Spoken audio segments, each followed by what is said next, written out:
मेरे को शौक आया, मैं भी गया नाई की दुकान में, भाई साहब मेरे भी गजनी वाली स्टाइल में कटिंग बना दो, छोटे छोटे बाल का एक पगडंडी बना दो। उसने पगडंडी की जगह 4 लेन बना दी। मेरी बीवी बड़ी धमाल, पूरे 100 किलो का माल, मेरा क्या होगा। वाह, मेरी उम्र के नौजवानों, अरे मैं जवान ही हूँ भाई। अपने बाल उड़ गए इसका मतलब ये नहीं अपनी वैलिडिटी खत्म हो गई। अच्छा, अपन बिल्कुल जवान है और अभी अपन ने बाईपास करवाया इसलिए अपन बिल्कुल जवान हो चुके हैं।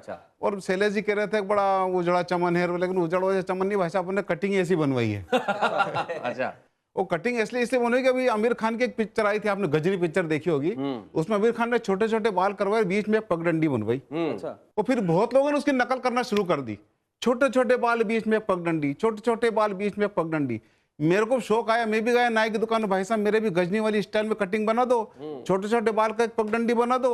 उसने पगडंडी की जगह 4 लेन बना दी।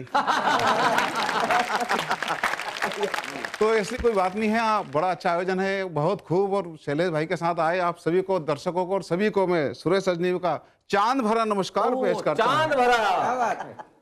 वो चांद भरा नमस्कार इसलिए पेश करता हूं अटू अच्छा, कि मेरी पत्नी मेरी तुलना भगवान शंकर जी से किया करती है। अच्छा, उनका कहना है कि आप और भगवान शंकर दोनों एक समान हैं, बल्कि आप उनसे भी 2 कदम महान हैं, क्योंकि भोलेनाथ के माथे पर तो दूज का चंद्रमा है, आपके सिर पे पूनम का विराजमान है। इसलिए वो मुझे भोलेनाथ से महान बताती है, मुझे भोलेनाथ के नाम से ही बुलाती है। उनको जब भी करना होती है मुझसे कोई बात तो कहती है, सुनो मेरे पशुपति नाथ। पशुपति नाथ भाई। अब मेरी पत्नी मुझे ऐसा सम्मान देती है, क्या संधि विच्छेद किया है, बहुत बढ़िया, वाह वाह वाह। तो ये बड़ा ऐसा नहीं है, अपन शुरू से ऐसे पैदा हुए, बड़ा घना जंगल हुआ करता था, लेकिन आजकल अपनी स्थिति बदल गई। एक दिन मैं रात को सो रहा, शैलेश भाई जी, रात को नॉर्मली सोते हैं? सोते ही, हाँ। लेकिन मैं भी सोता हूँ। आप भी सोते हैं? हाँ। और सोते सोते मेरे सर में से गाने की आवाज आने लगी। अच्छा, अब मैं गायक तो बहुत बड़ा हूँ वैसे, लेकिन मैं कोई गाना गा नहीं रहा था। मैंने कहा आवाज कहाँ से आ रही, मैं कुछ गाना वाना गा नहीं रहा हूँ, आवाज कहाँ से आ रही।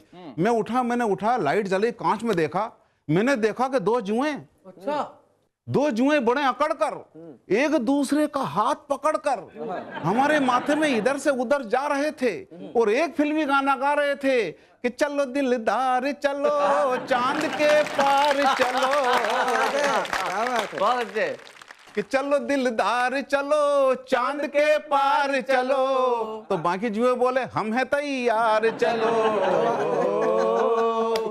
घटना घट जाती है। अब मुझे टोपी लगाना बहुत जरूरी होता है, खास तौर से सर्दियों में। तो मैंने टोपा लगा रखा था, मैं कार्यक्रम में जा रहा था, मैंने जैसे टोपे को उतारा तो पीछे से आपके जैसा बहुत बड़ा कलाकार गायक बैठा हुआ था, उनने गीत गाया कि माथे से जरा टोपा जो आपने सरकाया, दुनिया ये पुकार उठी, लो चांद निकल बहुत बढ़िया। चांद तो अपना हमेशा निकला रहता है, लेकिन भ्रष्टाचार की जब बातें होती है तो मैं कुछ गीत पैरोडी करके पढ़ता हूँ, बीच कुछ पैरोडियां बान के ग्रुप में प्रस्तुत करता हूँ कि घूस की लत तो है ऐसी लागी, भर ली तिजोरी खाली, बन ठन कैसे घूम रही है वो तेरी घरवाली, बेहद बेशुमार कमाई कहां से आई काली, क्या बात है, तूने क्या कर डाला, घर कैसे भर डाला, बढ़ गई कैसे तेरी आमदनी, आमदनी आमदनी तेरी आमदनी। और बात बढ़ती है कि खाने वाले की कोई सीमा नहीं है, कि तू सब माल डकारे फिर भी भूखा का भूखा रे, कि तू सब माल डकारे फिर भी भूखा का भूखा रे, कैसे सब कुछ हजम किया रे तेरी पाचन शक्ति बता रे, रुक जा ए राजा सब तू ही मत खा जा, कल मड़ी आ गया खेल दिखला गया बहुत कुछ खा गया। खेल दिखला गया, बहुत कुछ खा गया। हे क्या करते तुम, ए क्या मैं करूं, सुन सुना पार्टी का चंदाला। ए क्या करते तुम, ए क्या मैं करूं, सुन सुना पार्टी का चंदाला। क्या करूं पार्टी का चंदाला, और खाएंगे पिएंगे घूमेंगे फिरेंगे ऐश करेंगे, और क्या। भाई वाह, बहुत बढ़िया, थैंक यू सो मच, बहुत बहुत धन्यवाद सुरेश जी, धन्यवाद। अब शैलेश जी मुझे बहुत काम की बात बताते रहते हैं। एक बार इनने मुझे पकड़ा और मेरे से बोले कि देख अटपटू, तेरे को बड़ा कवि बनने का है। मैंने कहा बिल्कुल बनने का है भाई साहब। बोले देख, तुलसीदास को पत्नी की लात पड़ी, महाकवि तुलसीदास हो गए। कालिदास को पत्नी की लात पड़ी, महाकवि कालिदास हो गए। इनकी बात से मेरे को एक बात समझ में आई कि जरूर पत्नी की लात में कोई ताकत है, आजमाना चाहिए। घर जाते ही मैंने अपनी पत्नी से कहा, मुझे एक लात मारो। मार मैं खा रहा हूं, हंसी आपको आ रही है। मैंने अपनी पत्नी से कहा, मुझे एक लात मारो। वो बोली, अरे कैसी बात करते हैं आप, मैं और आपको लात मारूं? अरे कैसी बात करते हैं आप, मैं और आपको लात मारूं? अरे आपसे शादी करके मैंने अपना लोक तो बिगाड़ लिया, अब क्या परलोक भी बिगाड़ूं? बहुत अच्छे अटपटू भाई, वाह वाह, और इतने सालों से साहब अपना एक ही किस्सा है। ओ मेरी बीवी बड़ी धमाल, पूरे 100 किलो का माल, मेरा क्या होगा? ये लोग बात करते हैं, बोले अटपटू ले दे के 25 से 30 किलो का, वो भी सूट डालने के बाद में। पता नहीं ये खाते, अपनी बीवी को खिलाता क्या होगा। मैंने कहा भाई साहब इसको छोड़ो कि खिलाता क्या होगा, जरा ये सोच के देखो कि अटपटू खुद खाता क्या होगा।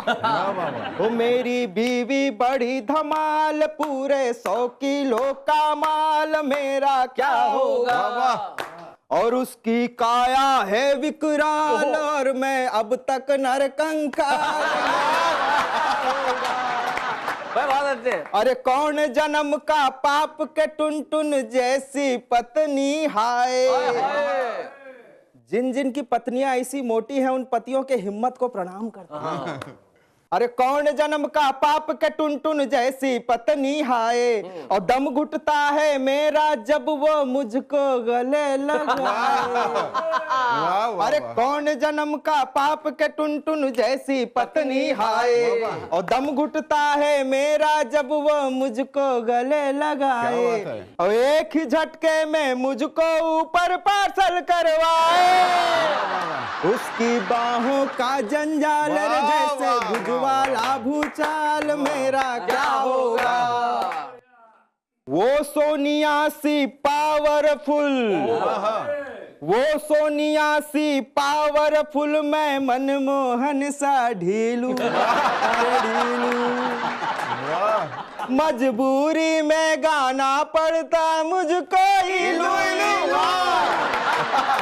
चलती फिरती वो भूचाल, फुल के हो गई है फुटबॉल, मेरा क्या होगा? बिना ब्रेक के 40 रोटी एक सिटिंग में खाती, एक सिटिंग में? और देख के उसका खाना घर की भैंसे भी घबराती। फिर से एक बार अरे क्या था? मेरा इतना दुख का किस्सा, इनको मजा आ रहा है, एक बार फिर से बोलते हैं, एक बार करके देखो पता लगेगा। बिना ब्रेक के 40 रोटी एक सिटिंग में खाती, और देख के उसका खाना घर की भैंसे भी घबराती। वो है मालपुआ रसताल, और मैं मूंग की पतली दाल, मेरा क्या होगा? अरे क्या होगा? अरे क्या होगा? भाई क्या बात